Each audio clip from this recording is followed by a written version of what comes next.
Heterophobia.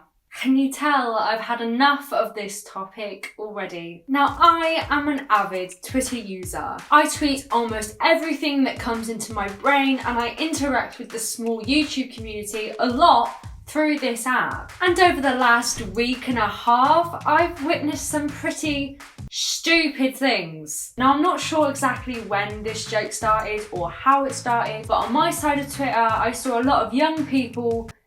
God, that makes me sound older than I am. I saw a lot of the younger side of Twitter, in particular Stan Twitter, really not helping yourselves here, guys, making kill all straight jokes and we hate straights, and straights be like...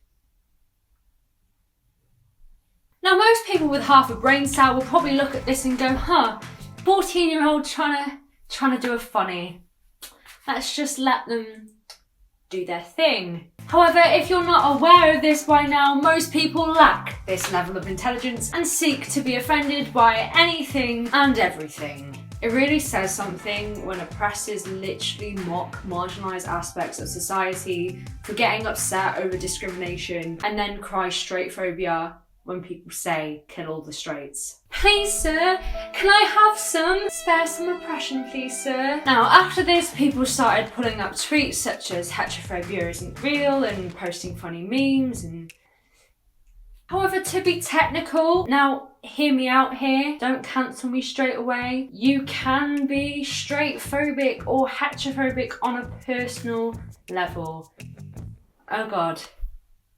Here comes the dislikes. Now, heterophobia can be defined as the irrational fear, aversion towards, or discrimination against heterosexual people. And its first use, according to this site, was in 1978. A lot of people who are getting offended by the kill all straights jokes are bringing this to light. Technically, you can be phobic of anything, as you can be scared or dislike anything that exists. The problem that comes with using the term straight phobia and heterophobia is that you run the risk of equating that to the seriousness of homophobia. Now, it's understandable to not want jokes made about something that you cannot control, such as your sexuality. And though it is a bit of a reach, by definition, if these things were said in seriousness, you could arguably say that they were hate speech, as hate speech is defined as threatening or abusive speech or writing that expresses prejudice against a particular group, especially on the basis of race, gender, and sexual orientation. Now, I am a firm believer of not making statements or jokes, especially publicly, about things that people cannot control and about things that do not apply to you. This is not something that I personally agree with, and it's not something I would do publicly myself. Even in my first ever video where I talk about why people say all men are trash, I do explain the problem with the phrase, but I also explain why people say this. And I believe in order to get rid of the use of these phrases, we need to look at why people say them, rather than just criticising the oppressed members of society that have coined these sayings. However, just because I don't personally agree with the use of these jokes, it doesn't mean that I think that this is straight phobia to the highest degree, nor does it mean that I think people should be offended by these jokes and demand that these jokes are not made. When put in a black and white sense, it can appear as blatant hypocrisy to make jokes about one sexuality but get upset when someone makes jokes about yours. However, the difference is straight people are not universally discriminated against for being straight. There has not been an effort to purge society of straight people, and straight people are still regarded as the norm in the heteronormative society that we live in. However, in comparison, conversion therapy is still legal in a lot of countries in the world. It is still increasingly difficult for trans people to be recognised by the state as the gender that they identify as, and members of the LGBTQI+ community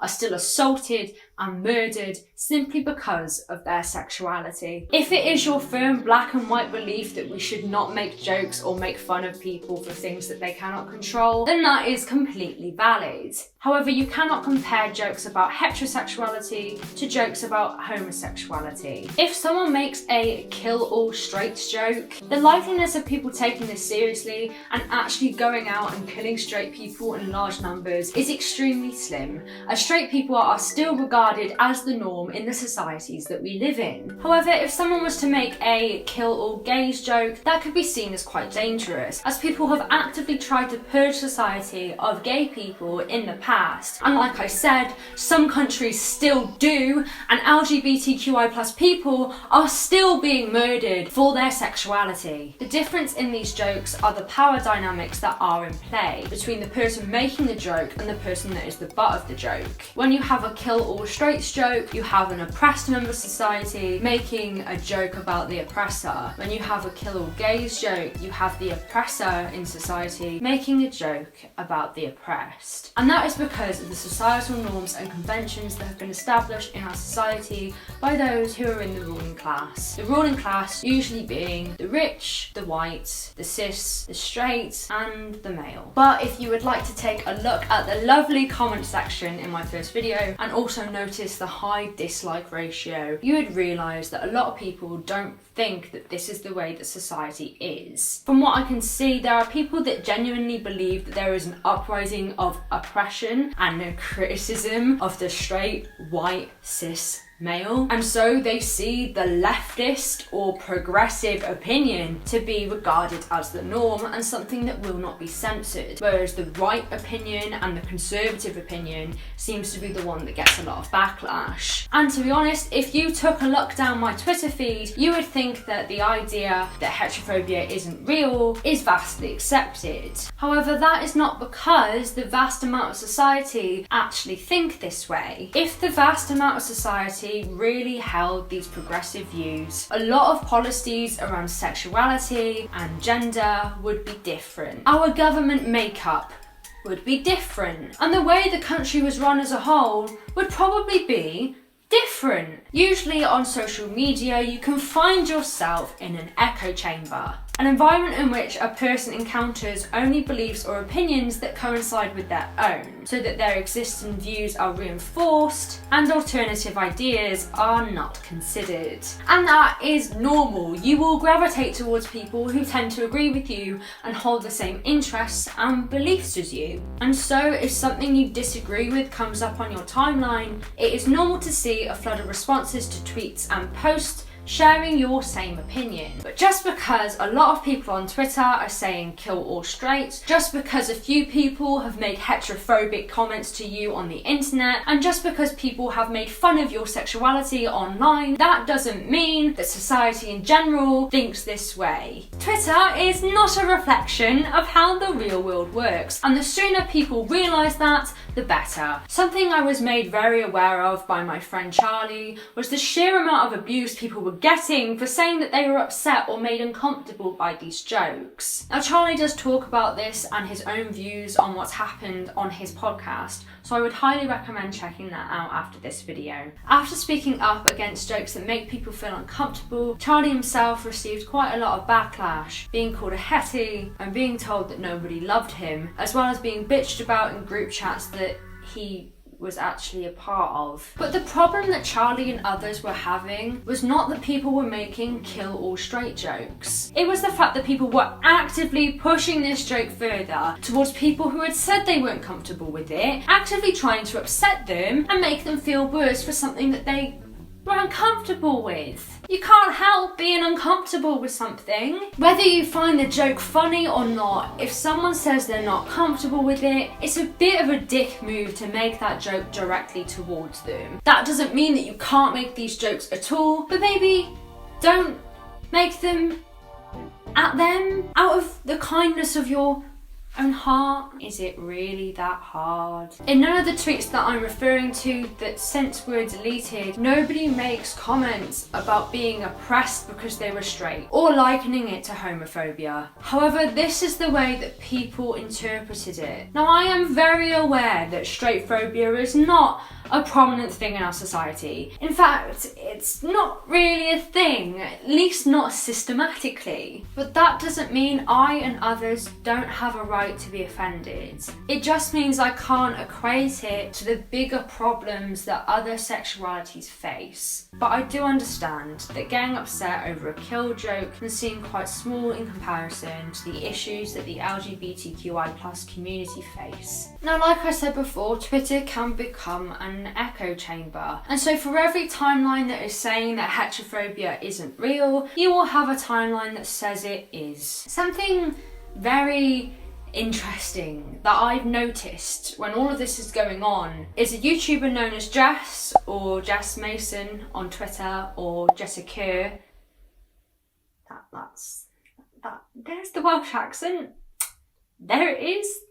It's back. Jess, who has faced a lot of phobia recently, especially homophobic and transphobic comments from smaller commentary YouTubers, was being criticised for making a similar joke. Now, to add some context, Jess made a video on a commentator known as Icy Dreams, who has been making some quite discriminatory comments on Twitter and his videos. I will link her video here, as it is a very good watch in my opinion, and it fully explains the danger of what he says and why he needs to rethink the words that he uses. In my opinion, the video was quite educational. She didn't necessarily go for Icy, but rather covered the dangers and the errors in his actions. A lot of Icy's friends and peers jumped on this on YouTube and Twitter and began to purposefully misgender her, disrespecting her pronouns, and even added her to a Discord where they made extremely transphobic and homophobic comments. All these things can be found on her Twitter. And considering the abuse that she faced and the effect that this abuse could have, I'm very surprised at how well she handled it. After all this happened, Jess then did go a bit harder at these people and received backlash for slandering or being mean to a kid on the internet. First of all, the age card doesn't work here, mate, because if you check her Twitter, you would see that she is under the age of 18. In fact, she's also under the age of 16.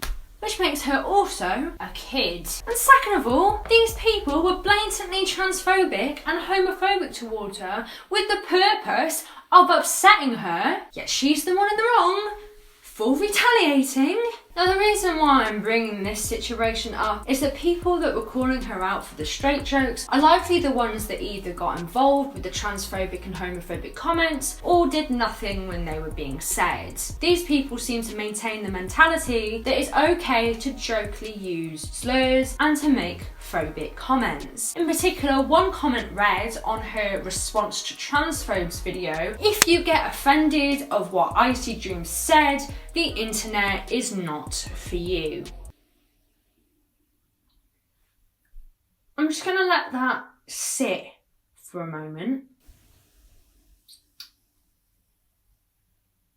And some of them are actually saying that she literally deplatformed him for making homophobic and transphobic jokes, yet she makes jokes about heterosexuality, and by their logic, that is therefore heterophobic. But this is where you are wrong again. This dude deplatformed himself by continually using slurs and discriminatory language, even after Jess had made a video explaining to him and educating him on why he should not do these things. Jess made a joke about a sexuality that is not oppressed. They're not the same thing. A lot of people are following this up with discrimination is bad regardless of who it is against, and in black and white terms, that is true. However, we do not live in a black and white world, and although we can all be discriminated against systematically, not all of us can be. You experiencing a joke about your sexuality can be hurtful, and I'm not trying to invalidate your feelings. However, the likeliness of that happening to you in your day-to-day real life is extremely slim. However, for members of the LGBTQI+ community, that is their reality. It's not nice, you're right, and you can be upset, and you can ask your friends not to make these jokes directly towards you. And as your friends, they should respect that. Nobody should make someone feel genuinely ashamed of parts of themselves that they cannot control. But for straight people, that is a rarity. And so it's understandable why people wouldn't take you seriously when you're spouting off about straight discrimination, when you live in a society that represents you and nurtures you in terms of your sexual orientation. Look up heteronormativity and reevaluate your place in society as a whole before you start making comments about oppression. That alone will save you a lot of backlash